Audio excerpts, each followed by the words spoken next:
Good morning, guys. Welcome to the podcast. Happy holidays. And today's topic is all about digital marketing.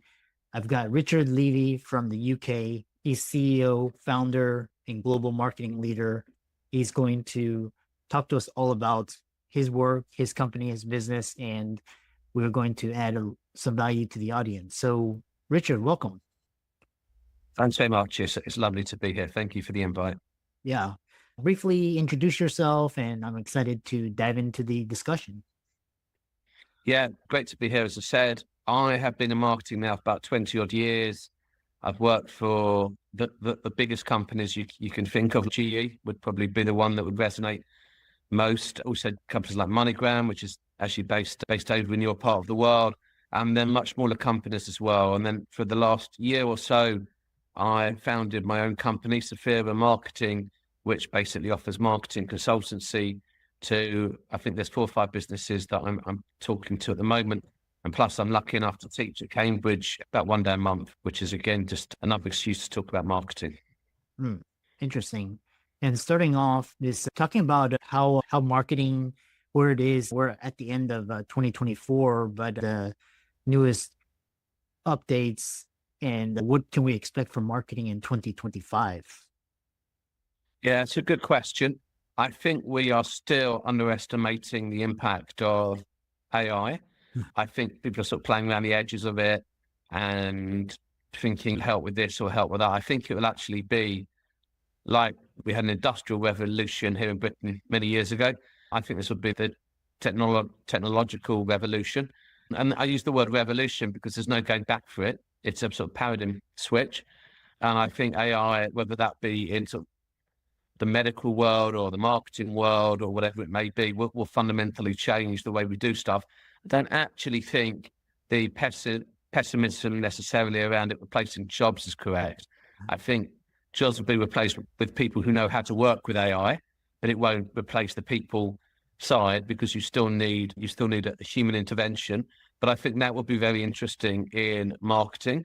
And I think the second bit that we can look forward to in 2025 is a real deeper analysis of marketing effectiveness, how we really measuring it and how we bringing revenue or profit, depending whether you need the top line or the bottom line, into our businesses. So I've been talking to a few businesses this week actually about the sort of KPIs, the key performance indicators of marketing.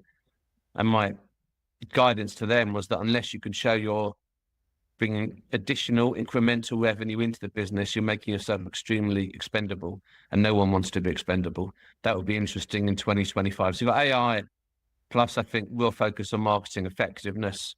Plus, yeah, I think there'll probably be the sort of 2 major things from a marketing point of view. And I think more holistically, business-wise, with all the sort of global strife that's going on at the moment, I think there'll be a lot of, you've got Trump coming in January. Be interesting to see whether he makes it the US more dependent on itself, and therefore supply chains around the world, etc., become more localized and globalized. So that would be an interesting aspect to look out for. Interesting. There's this new area called agentic AI. What are your thoughts on agentic AI in marketing? As I say, there's so many different sort of spheres of AI. You just mentioned sort of one of them, and I hear people coming up with different ideas of how it can be used. I will say this though, Christopher, I think we need to be careful. Without naming the company, I saw an advert yesterday, which was purely an AI-made advert. I'm 95% sure of that. And it really looked superficial, and it lacked that humanity, and it lacked that personal touch. So I think there is a danger that we're going to use it for shortcuts or to do the work that we need to do. And I don't think that's the answer to it. But I think that if I look at it from a marketing point of view, one of the key strategic elements of marketing is things like segmentation, targeting, and positioning. So segmentation, looking at what the market looks like externally, from that, who we're going to target, and then how we're going to position. That's a fundamental marketing strategic question. Now, at the moment, Christopher, I've got to go out and do all the research and analyze it all. Can AI contribute to that process for me and actually look at markets for me say these are the most profitable segments that aren't taken by anyone else. These are the people you should be targeting, and this is the message you should be delivering. So what previously may have taken me 6 months might take me far less time if I can use AI to help me. The problem with that is that AI is not always correct, and it also lacks that sort of human feeling. And let me give you one more example. Do you remember when everyone was talking about sort of big data? Like big data is going to sort it out. It needs data and more data. If you're in the UK and you get the train, the Eurostar to Paris, you leave a place called St Pancras in London, which has recently been redeveloped and it's stunningly beautiful. And you get the train 3 hours down the road and you end up at Gare du Nord in Paris, which is the opposite, right? It's really not a particularly well looked after site. Now, you only understand that by visiting those two bits and getting a feel for it and looking around. That's a human thing. What data would do is tell you the measurements and how big it is and how many people go through it per hour and the capacity, etc. So AI, I think, has similarities. It will tell you the facts. What we need to add into it is the emotion. But I'm excited about it. Let's look at it as a good thing, because I think it can transform the way we work. Oh, yeah. Yeah, it's really going to be interesting to see what comes out of it. Just like we got search and social media and cloud, and it's going to be really fascinating. Next question. What's your view, Christopher? Let me flick it to you. What's your view of AI in the next 12 months? Video Gen AI is coming out, which is going to be really interesting, because when I first started using ChatGPT, just like the basic text prompt, it was very clunky. But then 6 months in, it's gotten very good. And now you can do pictures, and you've got multimodal because you can input the speech, text, pictures, and that can create a lot of different things. And it's a little bit more interactive. And so now with Gen Video AI, that's going to be, I haven't seen any really good deep fakes recently, but that's going to be really interesting. And then this area where the AI can create its own AI, like the agentic AIs, that's going to be, I've heard it's still, people are just playing around with it, but actually it's going to open up a whole can of worms. Yeah. I would agree. Yeah. The other thing is Google beat OpenAI to the video gen feature. That's going to be really like this large language model wars. So talk about how to build a world-class marketing strategy. What is that? Yeah, it's a good one. I think where we are as an industry, and there was a debate recently, I don't know if you're following it, about whether the US is behind or ahead of the sort of curve on marketing compared to everyone else. I need to be sensitive to my audience here, but it was an interesting conversation. And one of the reasons is because I think what we do as marketing, and it's a bit of a nightmare, is we fixate ourselves on the communication part, right? So it's, what do you think of this advert? What do you think of this thing I saw on the tube or the metro? And people who don't really understand that think that's marketing. The second thing I'm seeing, which is even harder to break out of, is marketing, especially in the B2B world, as a sort of function of sales, right? Sales enablement function. So can you get this ready? Can you get that ready for me? Right. And I think that's really dangerous. What I would do if you look at the great marketing companies of the world, like Unilever, Procter & Gamble, the ones that are Apple, the ones that are leading the way, then I think you can break marketing down into three aspects. Each is important as the other. And the first is really to do the sort of diagnosis. So what does the market look like? I talked about it before. What are we seeing outside? What are the external factors? Who are the competitors who may not be who you think they are? What's the DNA of our business? What do we stand for? What's our history? So that's all looking and really understanding it.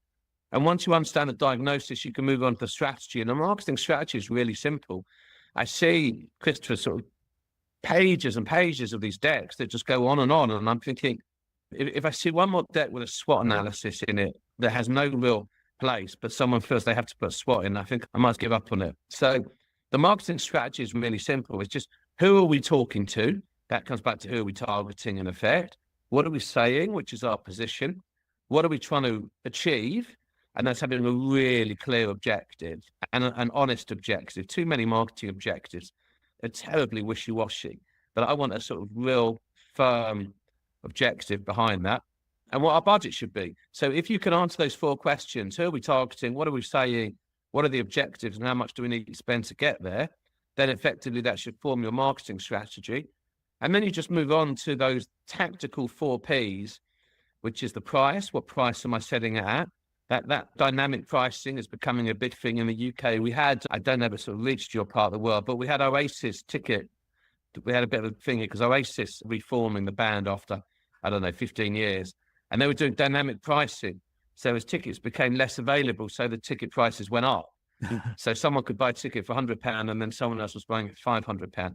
And it caused uproar. That actually, Christopher, is known as market demand, right? It's demand and supply. As the supply gets less and the demand increases, you have price flexibility. So I think for marketers should look at the price, look at the product. What are we offering? What's the customer journey? How are we offering it? I was talking to a business who I do some consulting for last week, and I'm saying, do you want to go direct to the consumer or do you want to do it via an intermediary?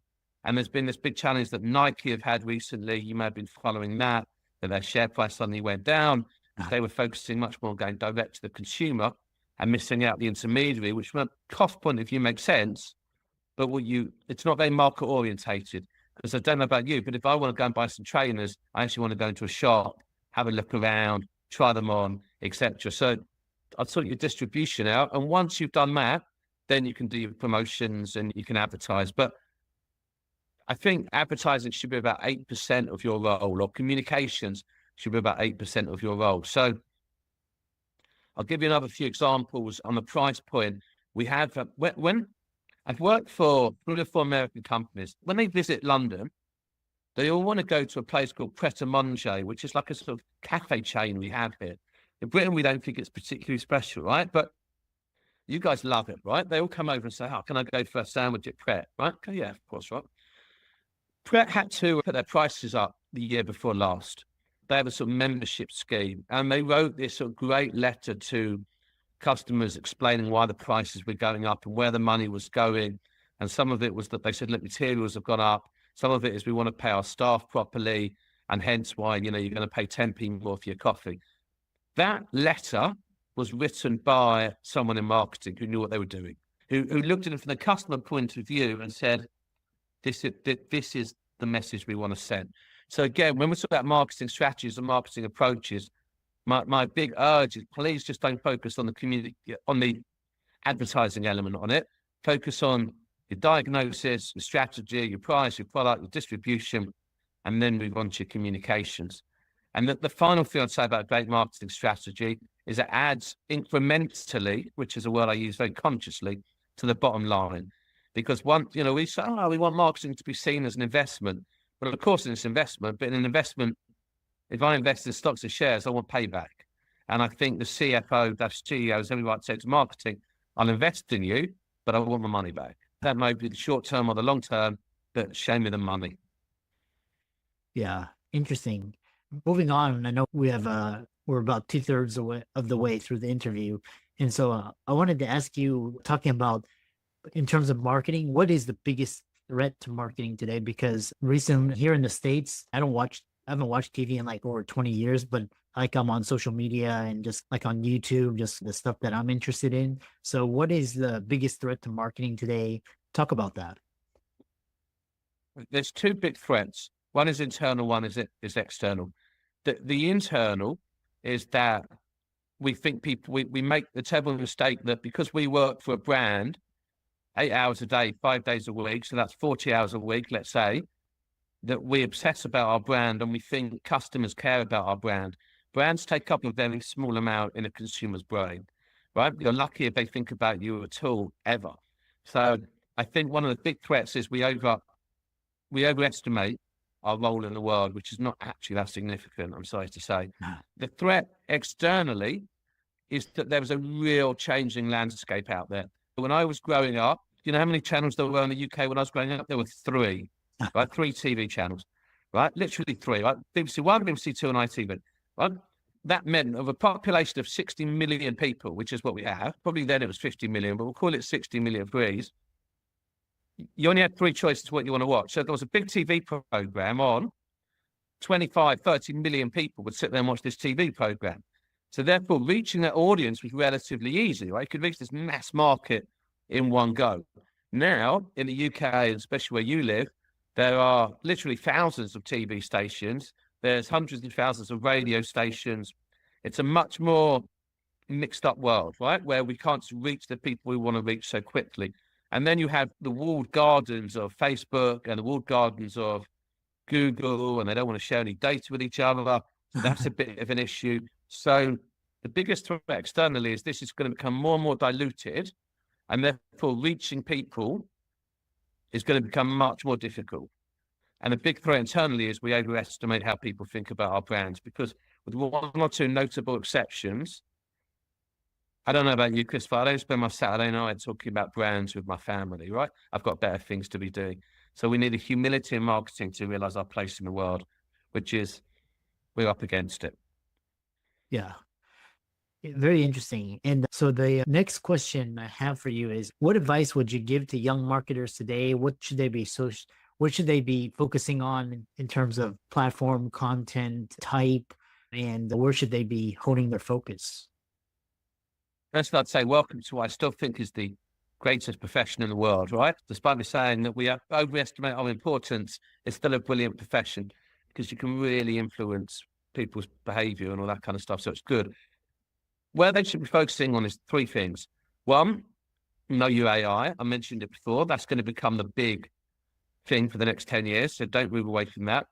Secondly, read and follow people like your good self, right? Listen to podcasts, read magazines, attend events, soak in as much information about marketing as you can. There's some brilliant marketeers out there. So follow what they're saying, join the debate, join in, be an active member of the community. So that would be the second bit. And the third bit is be a generalist. Okay, so you said, what platform should they follow? Right? Know the strategy of marketing, understand positioning, understand segmentation, understand targeting. That is your strategic element of marketing. You can't have digital marketing is really important, but it's on the tactical side of it. And everything now is digital to some extent. I go past a billboard and it's digital and it's changing every 5 seconds. I turn on the radio and it's a digital radio player, right? So everything is digital. So this invisible division we've created, we've got, old-fashioned marketing channels are new and everything new is digital and everything old, like linear TV, goes out the way. It's such nonsense, to be honest. Everything is now digital, so just get used to a very digital world, but understand the principles of how marketing works and how it makes money for your business. If you understand the commercials and you can make the CFO your best friend, you are in a really strong position. Yeah. Yeah. How can people find out more about you and reach out to you and learn more about the work that you're doing? Yeah, it has been interesting. I'm always up for chat on LinkedIn. I think I'm Richard Levy, LEVY1 is my LinkedIn address. And also I've got my website, which is www.sophera, SOPHERA marketing.co.uk. Either of those channels, drop me a note, ask a question, raise a topic, and I'd love to debate it and discuss it more and help people as much as I can. Yeah. I really enjoyed this conversation. This was recorded during the holidays. Happy holidays to you and your family. Keep up the great work and thanks so much. Yeah, likewise. Really enjoyed it. Thanks.